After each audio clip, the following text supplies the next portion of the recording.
Good morning प्यारे विद्यार्थियों। आज हम बी पार्ट सेकंड के अंतर्गत निबंध का अध्ययन करेंगे। हमने इससे पहले कहानी ली, उपन्यास पढ़ लिए हैं।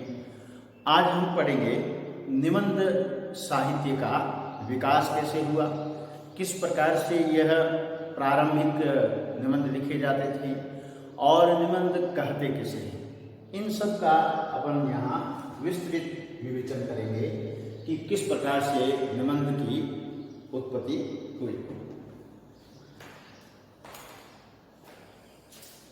देखिए, निबंध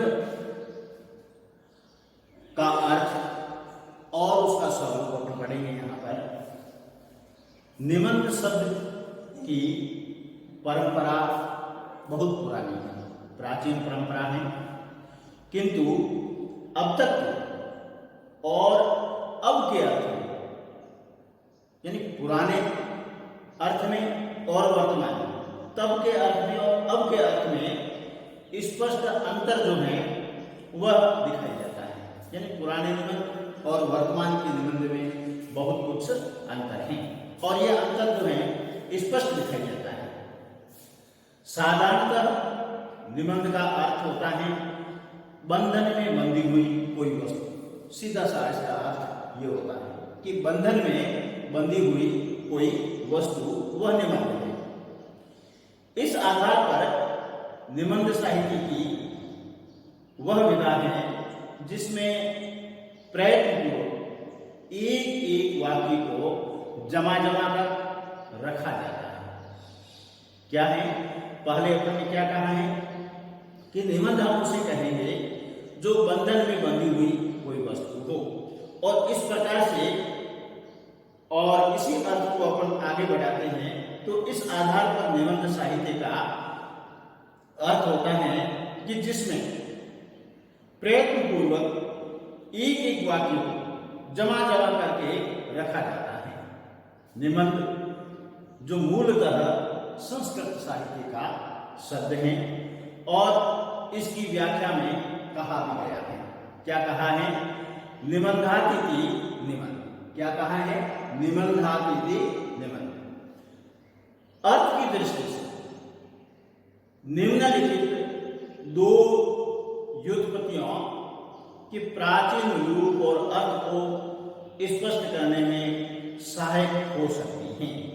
हम इस निबंध को, इसके अर्थ को स्पष्ट करना चाहें तब दो जो है उत्पत्तियां निबंध साहित्य को लेकर के, निबंध को लेकर के हमारे सामने आती हैं और उसी से निबंध शब्द का अर्थ स्पष्ट हो जाता है, निबंध स्पष्ट हो जाता है। पहला यहां क्या कहा है? एक और ये जो श्लोक जो है वह निबंध के अर्थ को स्पष्ट करने में काफी कुछ सहायक हैं। नी प्लस बंध, निधन बंध, और यहां लिखा है निबध्यते तेन अस्मिनवा। क्या कहा है? निबध्यते तेना अस्मिना, अर्थात वह निबंध है जिसमें विचारों का निबंधन हो। क्या कहा है? निबंध हम उस चीज को कहेंगे जिसमें विचारों का निबंधन हो, विचारों का संगठन किया गया हो। दूसरी जो बात इसमें कही है कि निश्चित अर्थेन विषयम अधिकृतम बंधनम, अर्थात विषय पर विचारों का सूत्रबद्ध करना ही निबंध है। निश्चित अर्थ है, यानी निश्चित विषय पर विचारों को सूत्रबद्ध करते हैं, एक साथ जोड़ते हैं, उसी को निबंध कहा गया है। परंतु अब देखिए, यहां दो चीजों से ही हमारा निबंध स्पष्ट नहीं होता है। आगे और कुछ विद्वानों के विचार हैं, परंतु वाङ्मय की दृष्टि से देखो, वाङ्मय संस्कृत में साहित्य को कहते हैं। कैसा भी साहित्य हो, किसी भी भाषा का हो, उस साहित्य को वाङ्मय कहते हैं संस्कृत में। वाङ्मय की दृष्टि से जो हमने ऊपर निबध्यते तेनास्मिन् वा निश्चित अर्थेन विषयम अधिकृतम बंधन, इन दोनों परिभाषाओं को लिया है, तब ये कह रहे हैं कि दोनों ही एक ही चीज को जो बात बताती हैं वह है व्युत्पत्तियां। अब ये कह रहे हैं कि एकत्र करना, जोड़ना और संगठन करना आदि भावों का द्योतक है। अब देखिए, भावों को एकत्र करना, भावों को जोड़ना और भावों का संगठन करना, यानी ये दोनों ही जो परिभाषाएं हैं वह हमारे भावों तक जाके पहुंचती हैं। तो ये दोनों ही द्योतक किसके हैं? भावों के हैं। फिर आगे जब आप बढ़ते हैं तो इसका अंग्रेजी में प्राय जो है ऐसे है। अब ऐसे का अर्थ है मन का आकस्मिक और उत्सृंखलन आवेग, असंबद्ध बुद्धि विलास। क्या कहा है? मन का आकस्मिक, मन के अंदर अचानक आए हुए भाव, फिर उच्च श्रृंखलन आवेग, ऐसे आवेग जिसमें नया करने की कुछ उच्छृंखलता हो, फिर असंबद्ध बुद्धि विलास, यानी उसमें भी बुद्धि का विलास जो है, बुद्धि के विचारने की, सोचने की जो शक्ति है वह असंबद्ध है, तो उसको अपन ऐसे कह सकते हैं। लेकिन आधुनिक निबंध के जन्मदाता मोंटेन महोदय को माना जाता है।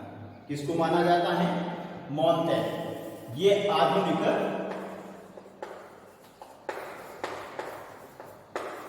निबंध के जन्मदाता हैं। क्या है? आधुनिक निबंध के जन्मदाता हैं। अब इन्होंने क्या कहा है निबंध के बारे में? निबंध विचारों, उद्धरणों और कथाओं का मिश्रण है। क्या कहा है? निबंध क्या है? एक तो विचारों का मिश्रण है, उद्धरणों का मिश्रण है और कथाओं का मिश्रण इन्होंने माना है। फिर इसके बाद में दूसरे विद्वान आते हैं, जॉनसन। अब जॉनसन ने कहा है निबंध मन का आकस्मिक और उत्सृंखलन आवेग और असंबद्ध और चिंतनहीन बुद्धि विलास मात्र है। ठीक है? क्या कहा है कि मन का आकस्मिक और उत्सृंखलन आवेग, उच्च श्रृंखलन आवेग का अर्थ क्या है कि असंबद्ध और चिंतनहीन बुद्धि विलास मात्र को अपन निबंध करते हैं। अब हमने यहां पर कुछ संस्कृत के श्लोकों के हिसाब से, कुछ यूरोपीय विद्वानों के हिसाब से निबंध को परिभाषित करने की कोशिश की है। इस विवेचन से यह सिद्ध है कि निबंध के दो रूप, यहां तक पहुंच गए इस विवेचन से कि निबंध के दो रूप हैं। एक है असंबद्ध और चिंतनहीन विचारों से समन्वय। कैसा है एक रूप? असंबद्ध और चिंतनहीन विचारों से समन्वय, और दूसरा है गंभीर विचारों की प्रौढ़ अभिव्यक्ति। दो प्रकार के यहां विचार हमारे सामने आते हैं। यानी निबंध के दो रूप कह सकते हैं। एक तो है असंबद्ध और चिंतनहीन विचारों से समन्वित जो निबंध लिखे गए हैं, दूसरा है गंभीर विचारों की प्रौढ़ अभिव्यक्ति। ये दो प्रकार के निबंध यहां हमारे सामने उपस्थित हो जाते हैं। इनमें से किस रूप को स्वीकार किया जाए? दोनों ही दृष्टिकोण अति व्यापक है। क्या है? अब हमारे सामने ये समस्या है कि हम किस रूप को स्वीकार करें और दोनों ही जो निबंधों का दृष्टिकोण है वह अतिवादीपूर्ण है। फिर हमारे हिंदी के आचार्य आ जाते हैं, उन्होंने निबंध को कुछ स्पष्ट करने की कोशिश की है। उनमें से हैं हिंदी के विद्वानों ने निबंध के स्वरूप को स्पष्ट करने के लिए इसे परिभाषित किया है। उन्होंने निबंध को स्पष्ट करने के लिए, उसके स्वरूप को स्थापित करने के लिए उसको पहले परिभाषा में बांधा है। आचार्य शुक्ल ने कहा है कि आधुनिक पाश्चात्य लक्षणों के आधार पर निबंध उसी को कहना चाहिए जिसमें व्यक्तित्व अर्थात व्यक्तिगत विशेषता हो।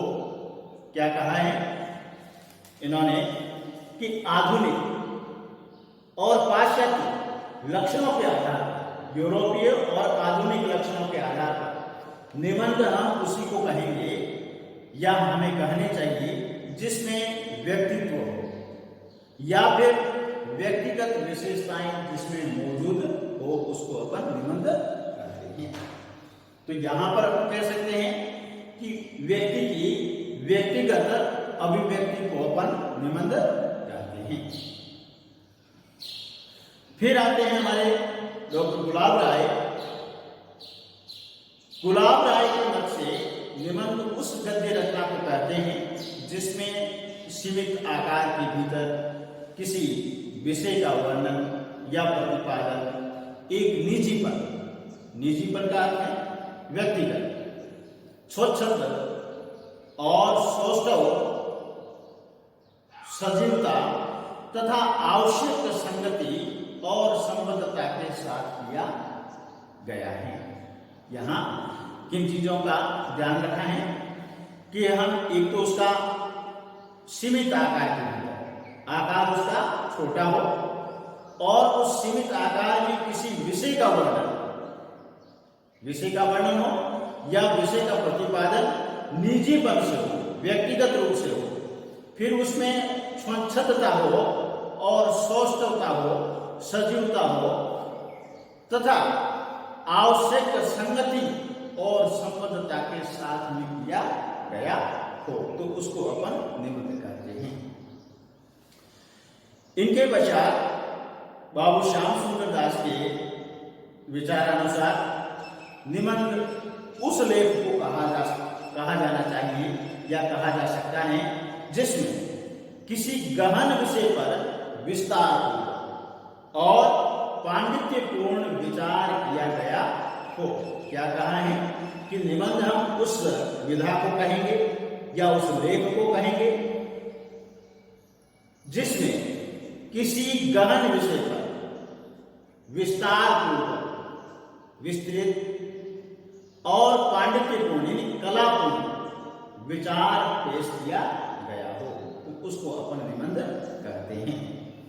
फिर आचार्य हजारी प्रसाद द्विवेदी के अनुसार निबंध प्रमाणों का निबंधन ही निबंध है, यानी कोई चीज जो है वो प्रमाणों के साथ में व्यक्ति जो है वह लिपिबद्ध करता है, तो उसी को अपन क्या कहते हैं, निबंध कहते हैं। अब यहां तक अपन पहुंचे हैं, तब बहुत से मत इकट्ठे हो गए, पाश्चात्य विचारकों के भी हो गए और हमारे साहित्य के या हिंदी साहित्य के आचार्य हैं उनके भी मत शामिल हो जाते हैं। इन संपूर्ण मतों के अवलोकन के पश्चात यह बात कही जा सकती है कि निबंध विषय का व्यक्तिनिष्ठ प्रतिपादन है। क्या है? निबंध विषय का व्यक्तिनिष्ठ प्रतिपादन है, जिसमें निबंधकार का कोई न कोई प्रबोधन भी निहित रहता है। निबंधकार का स्वयं का कुछ न कुछ विचार उसमें मौजूद रहता है। दूसरे शब्दों में कह सकते हैं कि किसी विषय पर स्वाधीन चिंतन और निश्चल अनुभूतियों का सरस, सजीव और मर्यादित गद्यात्मक प्रकाशन ही निबंध है। क्या कहा है कि किसी विषय पर स्वाधीन चिंतन, स्वतंत्रता पूर्ण किया गया चिंतन, निश्चल अनुभूति जिसमें किसी प्रकार का दुर्भाव न हो, इस प्रकार की अनुभूति का सरस, सजीव और मर्यादित गद्यात्मक प्रकाशन ही निबंध है।